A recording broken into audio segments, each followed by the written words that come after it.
예, 거래 절벽 얘기를 사실 그동안 여러 차례 전해드렸는데요. 이 서울 아파트에 대한 매수 심리가 또 6년여 만에, 5년 11개월이니까 거의 6년이죠. 6년여 만에 가장 낮은 수준으로 떨어졌다라는 또 내용이 나오고 있습니다. 이제 그만큼 요즘 집에 대한, 부동산에 대한 그런 관심도도 많이 떨어졌고 더 떨어질 것이다라고 보는 사람들이 많다는 의미가 아니겠느냐 이런 해석도 나오는데요. 조금 더 자세히 좀 들여다볼 필요가 있을 것 같습니다. 그래서 오늘 한국부동산경제협회 한문도 회장 전화 연결해서 조금 세세하게 좀 말씀을 좀 들어보겠습니다. 회장님 안녕하세요. 네, 안녕하세요. 예, 오늘 나온 게 한국감정원에서 나오는 서울 아파트 주간 매매 수급 지수 요거던데 이름이 조금 다소 어렵긴 합니다만 이게 집을 사겠다는 사람들의 심리를 보여주는 지수라면서요? 예, 그렇습니다. KB국민은행 연구소에서 한 7, 8년부터 데이터를 내고 있는데요. 공인중개사분들한테 설문조사를 해서 현장에 찾아오는 매수자, 매도자의 어떤 수위 지수를 이제 지표한 겁니다. 한 건데 매수 우위 지수가 있고 매도 우위 지수 두 개를 갖다가 요즘은 이제 매매 수급 지수로 이제 단일화해서 좀 발표하는 강의인데요. 그 지수가 73이니까 기준은 이제 100을 보시면 됩니다. 100보다 높으면 매매가 활성화되는 개념이고 낮아지면 이제 매수 심리가 좀 줄었다고 보시면 되겠죠. 작년 11월에 100을 넘었던 거에서 지금 한 4개월 정도 4개월이 채 안 된 거죠. 그것만 해도 73까지 떨어졌으니까 많이 떨어졌는데 네. 요즘에 거래 절벽 상황이랑 이게 맞물려서 해석할 수가 있겠군요. 예, 맞습니다. 한때 이게 수치가 1년 전만 해도 한 160, 170까지 갔었습니다. 예, 그때 아시다시피 급등되는 상황이었었고 지금 앵커님께서 말씀하신 대로 좀 짧은 기간에 비해서 수급 지수가 이제 급격하게 내려가는 모습을 보이고 있죠. 그래서 거래 절벽이라는 상황이란 단어들이 좀 어울리는 어떤 시장 상황이 되고 있습니다. 현재. 예.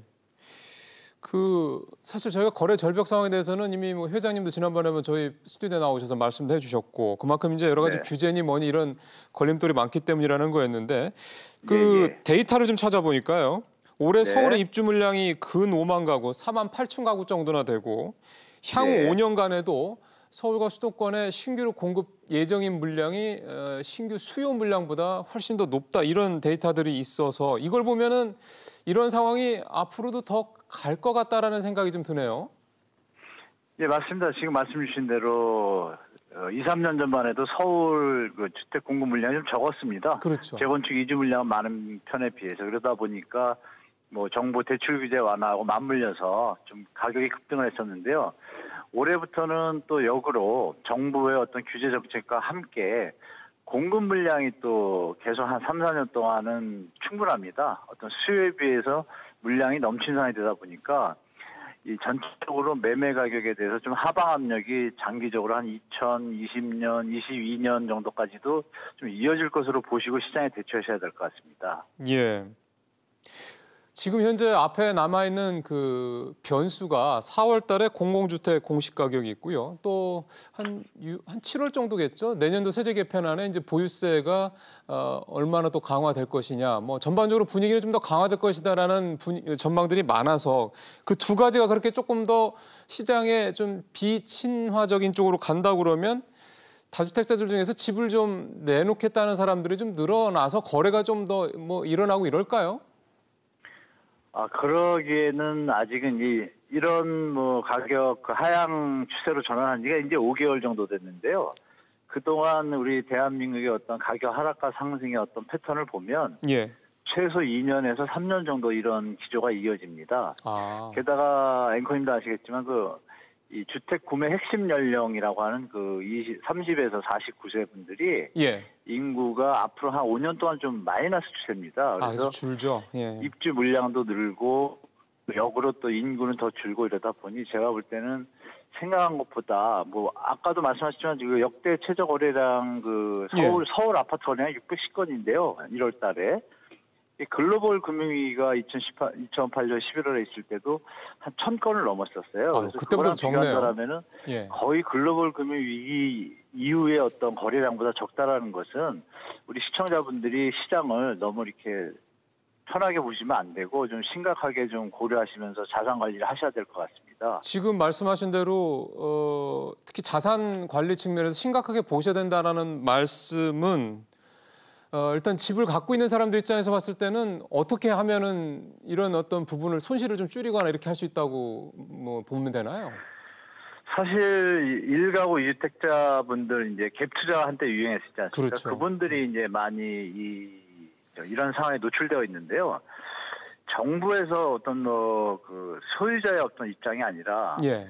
정부에서 그분들이 팔지 못하는 상황인 양도세 중과를 좀 유예적으로 한시적으로 좀 시간을 준다라면 그분들이 본인의 자산 관리에 맞춰서 대출이 많은 분들은 좀 처리하려고 할 겁니다. 그래서 그런 부분을 좀 또 급격하게 물량이 많이 나오면 안 되니까 예. 정부에서 좀 그런 출구 전략을 조금 그 다주택자분들한테 좀 제공한다라면 네. 연착륙을 원하는 정부의 의도대로 가지 네. 않을까 좀 생각해 봅니다. 그러니까 지금 양도세가 사실은 다주택자들 같은 경우는 중과하고 있지 않습니까? 예, 그거를 맞습니다. 다주택자들에 한해서만 뭐 일부 일정 기간 동안 이렇게 좀 한시적으로 완화해 줄 필요가 있다 이 말씀이신 거죠? 예, 그러다 보면 또 매수자들 입장에서도 가격 균형이 일어나면 네. 시장이 좀 정상화 방향으로 좀 흘러갈 수 있겠죠. 알겠습니다. 그러면 이번에는 이제 집을 살려고 하는 사람들, 수요자 입장에서 얘기를 좀 해보면은요. 아까 회장님 말씀은 2, 3년 정도 이런 추세가 갈 수도 있다. 예년의 그 과거의 경험을 보면. 그거를 네네. 전제로 한다 그러면 집 살 시점은 당연히 2, 3년 뒤로 더 미뤄도 된다는 말씀이죠.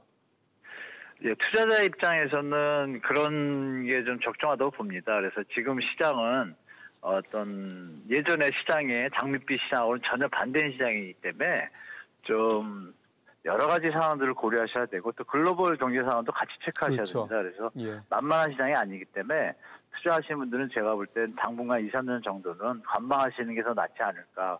내 집 마련하신 분들은 뭐 어떤 기회비용에 있어서 내 집을 예. 마련하면 뭐 다른 사업을 할 수 있는 편안한 상태가 되니까 네. 내 집 마련은 없지만 투자의 개념에서는 조금 주의하는 게 좋을 것 같습니다. 알겠습니다. 회장님 말씀 잘 들었습니다. 고맙습니다. 네네, 감사합니다. 네, 한국부동산경제협회 한문도 회장과 얘기 나눠봤습니다.